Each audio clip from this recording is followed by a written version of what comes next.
شادی کر لے، وہ مر جائے یا وہ چھوڑ دے، یہ ہے شریعت کا حلالہ، اور ہمارا حلالہ ایجاد کردہ ہے، آپا آپا کا کھیل۔ طلاق ہوگی، لاؤ شادی کراؤ، 8-10 دن رہیں گا، اور کبھی کبھار تو جھگڑے بھی ہوتے، وہ چھوڑتا ہی نہیں ہو جسے شادی کرائے، چھوڑ، پہلے سے بات ہوئی تھی، کانٹریکٹ تھا، یہ تھا، میری، بولا بیوی کو بولنا نہیں ابھی میری ہے وہ، کیونکہ ہو سکتا ہے بعد میں یہ پسند آ گیا ہوں کسی وجہ سے، جو آپ میں کمی ہوں گی اس میں نہیں ہوں گی، وہ اب آپ چھوڑ بولتے نہیں، چھوڑتا نہیں، جا، اس پہ بھی خون خرابے ہوتے ہیں پھر، تو تیری بیوی رہی کہاں وہ؟ طلاق دیتے وقت سوچنا ہوتا میرے بھائی یہ سب باتیں۔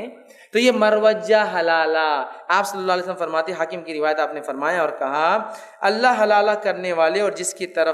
کی خاطر حلالہ کیا گیا دونوں پر لعنت کرتا ہے۔ ایک روایت میں آپ نے فرمایا، حاکم کی روایت ہے، کہا کیا میں تم کو کرائے کا سانڈ نہ بتا دوں؟ کرائے کا بل، سانڈ سمجھتے نا؟ کرائے کا سانڈ کیا ہوتا ہے؟ کھیتی باڑی والوں کو سب کو معلوم ہے، سانڈ جو ہوتا ہے، ہیلے جو بل ہوتا ہے بھینسوں میں یا اس میں، وہ کم پیدا ہوتے ہیں تو اس کو اٹھا کے رکھتے ہیں، کلگا بولتے ہیں اس کو، ایک ہی ہوتا ہے وہ، ایک طبیلے کے اندر بندھا ہوا رہتا ہے، رسی سے شان سے کھڑا ہوا رہتا ہے، اس کی مالش والش خوب چلتے رہتی ہے، اس کی شیونگ وغیرہ ہوتی ہے۔ پھر جب کیا ہوتا ہے، چونکہ ہیلے کے سانڈ کم ہوتے ہیں تو وہ بولتے ہیں بھیا وہ ذرا بھینسیں ہمارے پاس دودھ وغیرہ چاہیے، بچے وغیرہ چاہیے تو ذرا بھیج دو نا، تو وہ بولتا ہے اس کے چارجز لگیں گے نا، اتنا پالتا ہوں سنبھالتا ہوں، اس کو بولتے ہیں کرائے کا سانڈ۔ صاحب نے فرمایا کیا تم لوگ کرائے کا سانڈ جانتے ہو؟ صحابہ نے کہا اللہ کا رسول کرائے کا سانڈ کیا ہوتا ہے؟ کہا جو حلالہ کرتا ہے نا وہ کرائے کا سانڈ ہوتا ہے۔ اور آج تو ہم نے ایسی ترجمانی کی ہماری حالت کی کہ ایک جگہ ٹی وی پر 1 گھنٹے کا شو ہوا پورا، حلالہ اور اس کے نقصانات، میڈیا کوریج پورا نیشنل میڈیا کوریج تک، بہت مشہور اور معروف، اور ایک معتبر ٹی وی چینل کے اوپر، جس کے بعد مجھ سے بھی سوالات آئے تھے آپ کچھ انٹرویو دیجئے، یہ کیجئے، میں نے کہا تم نے ایسی باتیں بتا دی کہ اب اگر میں منہ بھی کھولوں گا تو میرے خون کے پیاسے یہ ہو جائیں گے جو ہمارے لوگ ہیں، حالت یہ ہے۔ تو وہ آپ سمجھو کرائے کے سانڈ کی حدیث میں کو جب یاد آئی، تو ایک صاحب بیٹھے ہیں جو ماشاءاللہ اسلامی لباس اختیار کیے ہوئے، داڑھی وغیرہ ساری چیزیں ہیں، اور لوگ ان کے پاس آ رہے ہیں، شوہر خود جو طلاق دے چکا ہے اپنی بیوی کے ساتھ آ رہا کہ وہ مولوی صاحب یہ ہو گیا، انٹرویو والا بول رہا کہ وہ مولوی صاحب کیا چل رہا تھا، وہ بول رہی ہے اس نے اپنے بیوی کو ایک مجلس میں 3 طلاق دے دی ہے،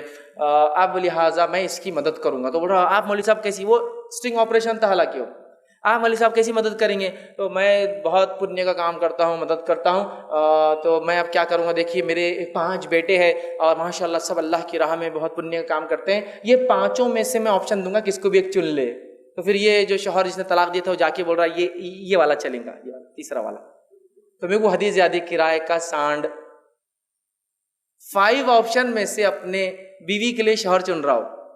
5 میں سے وہ ایک چن رہا ہے، یہ اس کے ساتھ رکھو 4-5 دن 8 دن جو بھی ہے، وہ بولتے ٹھیک ہے وہ جو بھی رہیں گا ان کا میں کر دوں گا۔ پھر وہ ان کے بیٹے نیک کام کرنا، ماشاءاللہ ان کے بیٹے اتنے 5 بیٹے، اب ماشاءاللہ ہر 8 دن میں ایک شادی، ہر 8 دن میں ایک شادی، ٹھیک ہے۔ تو پھر وہ رہتا ہے 8-10 دن گھر میں، روم وغیرہ سب بنائے انہوں نے ماشاءاللہ، اور اس کے بعد وہ حلالہ سینٹر چلاتے ہیں، لوگوں کی مدد کرتے ہیں اسلامی اعتبار سے۔ جب اس نے کہا کہ یہ کون سی شریعت کے اعتبار سے آپ کام کر رہے ہیں، تو قرآن کی آیت بھی پیش کر رہے، پڑھ کے بھی سنا رہے، ماشاءاللہ قرآن کی آیت ہے، جب اپنی بیوی کو طلاق دے دو اور وہ پھر شادی کر لے تو پھر اپنے پہلے شوہر سے نکاح کرنے میں کوئی مسئلہ نہیں ہے۔ تو وہ بیچارہ انٹرویو کیا پوچھ رہا ہے، مولانا میں تو غیر مسلم ہوں، نان مسلم تھا، لیکن میرے کو ایک بات تو سمجھ میں آ رہی، جو تم کر رہے وہ یہاں نہیں ہے، یہ شادی کر لے فیوچر ٹینس، پھر وہ طلاق دے دے تو تم تو بولے پلان کر رہے نا، بولے دیکھیے بولے یہ شریعت ہے اور آپ نہیں سمجھ سکتے، آپ غیر مسلم ہیں، خاموش رہیے، آپ کو سننا ہے سننے چلے جائیے۔ تو انٹرویو پوچھ رہا ہے، مولانا یہ بات تو صحیح ہے کہ میں غیر مسلم ہوں، لیکن اسلام اور قرآن تمہاری فرنچائز ہے، کیا تم ہی سمجھ سکتے؟ صاف کھلا مجھے قرآن کی آیتیں بتا رہا ہو ٹی وی پہ بڑی بڑی، یہ کھلا ترجمے بتا رہا الگ الگ علماء کی، یہ مولوی بتا رہا ہے بولے جب قرآن کہہ رہا کر لے فیوچر ٹینس، طلاق دے دے فیوچر میں ہو جائے، تو پلان نہیں ہے یہ کہ آئے بیٹھے پلان کرے۔ آج کتنے دھڑلے سے ہو رہا ہے، کوئی طلاق پہلے تو دے رہے غلط دل سے، پھر وہ بولتے ہیں کہا ڈھونڈ لو اچھا، تو وہ آ کے بولتا بھیا تو میرا اچھا دوست ہے نا، اچھا دوست ہے نا، میرے لیے کام کرنا پڑے گا۔ بولتا کیا کام کرنا پڑے گا؟ بھیا 8 دن کے لیے میری بیوی شادی کرنا پڑے گا۔ نہیں دل سے تو رہتا ہے اس کے، لیکن اور نہیں یہ نہیں ہو سکتا بھیا، لیکن چل تو بول رہا تھا ٹھیک۔ یہ سب سننا اچھا لگتا ہے، لیکن تھوڑا سا غور کرتے ہیں اس عورت پر کیا گزرتی ہے بیچاری پر، جو جو ہے عفت اور حیا، پاک بازی، پاک دامن عورت ہے، اس نے نہیں غلطی کی طلاق ایک مجلس میں 3 دے کر، اس کے شوہر نے کی۔ اب وہ بولتا ہے غلطی کرے تو اور غلطی کروں میں، اور اپنی بیوی سے بولتا رہے، کس دل اور جگر سے پتہ نہیں وہ بولتا ہے، اور وہ بیچاری کیا کرتی ہے، تو اس نے ان لوگوں کی بھی انٹرویو جن عورتوں نے کہا، تو کئی عورتیں جو پاک دامن پاک باستی کہا پہلے شوہر نے اگر چھوڑ دیا، اگر یہ طلاق ہو جاتی ہے، یہ عمل تو ہم نہیں کر سکتے، خودکشی پسند ہے اس کے مقابلے میں۔ کیا گزرتی ہوں گی آپ سوچو نا یار، 8 دن کے لیے تم کانٹریکٹ میرج کراتے ہو، اور تمہاری جس کو کہیں گے نا وہ غیرت کہاں گئی؟ کیوں غلط طلاقیں دیتے ہو اور پھر کیوں نوبت لاتے ہو ان حرام کاری کے دروازوں کے کھولنے کے لیے؟ عمر ابن خطاب رضی اللہ عنہ کا قول سنیے۔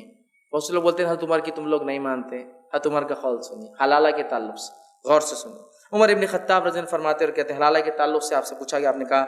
اس شخص کے تعلق سے پوچھا گیا جس کے لیے اس کی بیوی کی حلالہ کرنے کی نیت سے نکاح کرتا ہے، تو آپ نے اسے زنا قرار دیا اور کہا ایسا شخص مجھے ملے اور شادی شدہ ہو تو اس کو رجم کروں گا، سڑک پہ لا کے زندہ ماروں گا اس کو،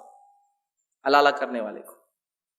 عمر ابن خطاب رضی اللہ عنہ کا یہ قول ہے، اور مصنف ابن ابی شیبہ مشہور اور معروف حدیث کی کتاب میں یہ قول آپ کا نقل کیا گیا ہے۔ ٹھیک ہے، اسی طرح وہ